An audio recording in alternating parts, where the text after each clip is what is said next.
sebenarnya modal dan apa yang bisa dibanggain oleh Kak Anies selama 5 tahun jadi gubernur DKI? Pasti ini akan ditanya juga kalau nanti ada di debat capres kan. Apa sih modalnya selain diusulkan? Ya. Highlightnya 5 deh. Milestone jadi penanda. Ya. Bersatu, universal health coverage. Ketika saya masuk ke Jakarta, 26% penduduk Jakarta tidak tercover asuransi, tidak tercover BPJS. Lalu kami, saya bilang kita harus cover semua orang. Jangan sampai masuk rumah sakit jadi miskin. Itu nggak kelihatan, nggak ada fotonya. Yeah. Dan Jakarta 100%. Caranya gimana? Caranya itu bukan orang dipanggilin, para lurah diharuskan memastikan penduduknya 100% tercover. Kalau tidak, tunjangannya dipotong. Jadi lurah-lurah ini kerja betul lewat RW, RT. Tidak boleh lagi ada orang yang tidak tercatat. Yeah. Nah, kami siapin anggarannya. Jadi bayangkan begitu masuk, kami itu harus ngeluarin uang 1,4 triliun untuk itu. Tapi ini kan komitmen negara untuk melindungi. 100% terlindungi. Yang kedua, ini contoh kedua. Yang kedua adalah membangun transportasi yang terintegrasi. Jaklingko ini ya? Jaklingko, yang orang bisa pergi dari mana saja ke mana saja dengan satu sistem. Dan di dalam Jaklingko itu muncullah terobosan mengenai bis listrik. Muncullah terobosan mengenai pengintegrasian antara kereta api, kemudian bis, angkot, dan lain-lain. Jadi itu yang kedua. Yang ketiga, ini contoh aja nih, saya coba sambil ingat. 5 contoh aja. 5 contoh aja. Kemudian, bagaimana kita membangun Jakarta International Stadium yang sudah bertahun-tahun itu menjadi PR. Dan itu janji kami kepada warga Jakarta, bahwa Jakarta harus punya stadion. Dan terjadilah itu, stadion yang dibangun di masa pandemi. Yang konsepnya adalah stadion modern, yang datang ke sananya menggunakan kendaraan umum, karena itu dicari tempat yang di samping rel kereta api. Yeah.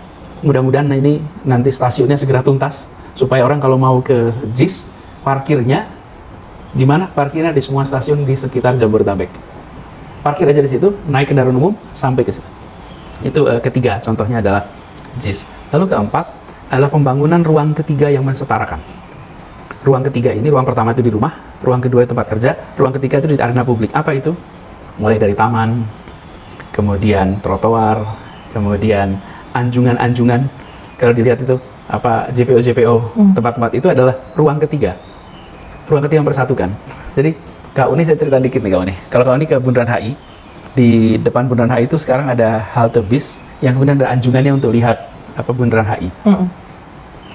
Jadi ceritanya gini Kak Uni, kenapa kok waktu itu buat ide itu? Ini kan ruang ketiga mempersatukan yang menyetarakan. Kalau Kak Uni berada di hotel di sudutnya Bundaran HI, kan ada restoran-restoran mahal tuh di situ bagus-bagus. Yeah. Itu kalau di restoran itu kacanya besar sekali. Itu kita bisa lihat Bundaran HI itu bagus sekali. Benar kan? Nah, saya itu duduk di situ. Hotel nanti sangat promo. Tapi iya akhirnya tahu di situ kan. Di hotel di situ, di lounge di mall itu. Itu kalau lihat saya itu sambil ngopi ambil teh itu, kapan ya rakyat kebanyakan bisa merasakan yang saya rasakan ini gitu. Karena ini kan ruang ketiga, cuma ruang ketiga berbayar kan. Restoran, kafe, mall itu kan ruang ketiga berbayar. Kapan pemandangan yang indah ini bisa dirasakan oleh rakyat kebanyakan gitu. Ya kita harus fasilitasi. Jadi membuat anjungan itu bukan soal pemandangan, bukan. Saya ingin agar rakyat Jakarta yang dari semua strata sosial ekonomi bisa merasakan indahnya Bundaran HI, pengalaman di situ, sebagaimana kita-kita yang ditakdirkan bisa bayar restoran di situ.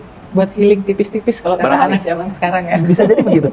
Kan itu. Nah, jadi itu contoh ruang ketiga yang kita bangun dengan serius. Lalu contoh berikut yang kelima adalah sistem pendidikan. Bagaimana kita melakukan reformasi dalam rekrutmen siswa sehingga sekolah-sekolah itu sekarang memiliki siswa yang latar belakangnya beragam semua. Sudah berpuluh tahun sekolah yang baik, yang dianggap baik, itu diisi oleh anak-anak dari keluarga yang mampu. Sekarang sekolah-sekolah itu diisi oleh anak-anak dari berbagai strata keluarga. Saya beri contoh, ada sebuah sekolah yang favorit di Jakarta, SMA, itu sebelumnya anak yang diterima orang tuanya berpendidikan S1, S2, S3 itu 90%. Yang tidak S1, S2, S3 itu hanya 10%. Sesudah sistem baru ini kita adopsi, yang terjadi dibagi 3 kelompok tuh, yang pendidikannya rendah 20-30%, yang pendidikannya tengah 20-30%, yang pendidikan tinggi 20-30% orang tuanya. Jadi mendadak anak-anak dari kampung, anak-anak yang orang tuanya rumahnya sederhana, pekerjaan sederhana, anaknya bisa dapat sekolah yang baik. Dan mereka bisa punya kesempatan pendidikan tinggi yang baik. Nah, yang kelima ini jarang di dalam politik mau disentuh. Kenapa? Karena efeknya jangka panjang. Juga nggak kelihatan ya? Nggak kelihatan sekarang. Bentuknya bukan fisik ya? Nggak kelihatan, nggak bisa difoto. Nggak ada peresmian-peresmian. Nggak gitu. ada. Tapi saya kan sampaikan bahwa kita itu berada di dalam amanat ini bukan hanya untuk aspek-aspek yang bisa kelihatan. JIS bisa kelihatan, Protara bisa kelihatan, Anjungan kelihatan. Tapi kalau universal health coverage, jaminan selamat nggak kelihatan. Pendidikan itu tidak kelihatan. Lalu ada lagi soal kampung. Kampung-kampung sederhana yang biasa disebut padat, miskin, kumuh. Itu dilakukan penataan, dan penataannya masif kita kerjakan. Itu artinya apa? Ada anggaran dialokasikan ke situ, ada sumber daya orang alokasikan ke situ, libatkan para ahli, libatkan NGO. Jadi kampung-kampung ini menjadi kampung-kampung yang terlindungi, terfasilitasi. Dan ini Kak Uni, dari semua acara menuju perpisahan selesainya saya di tugas di Jakarta, yang paling menyentuh, yang paling buat saya itu mengharukan, itu ketika kampung-kampung mereka berada dalam jaringan rakyat miskin kota, itu bikin perpisahan di kota tua. Dan mereka mengutarakan hal sederhana. Akhirnya kami merasa dilindungi. Akhirnya kami merasa dihargai. Akhirnya kami bisa hidup dengan tenang. Ketika kampung-kampung miskin ini dapat kesetaraan kesempatan. Dan gimana mereka bisa berusaha juga dengan tenang. Nah, termasuk kampung-kampung yang dulu digusur dengan paksa. Bukit Duri. Sekarang Bukit Duri mereka punya rumah yang amat nyaman. Kemudian kampung akuarium.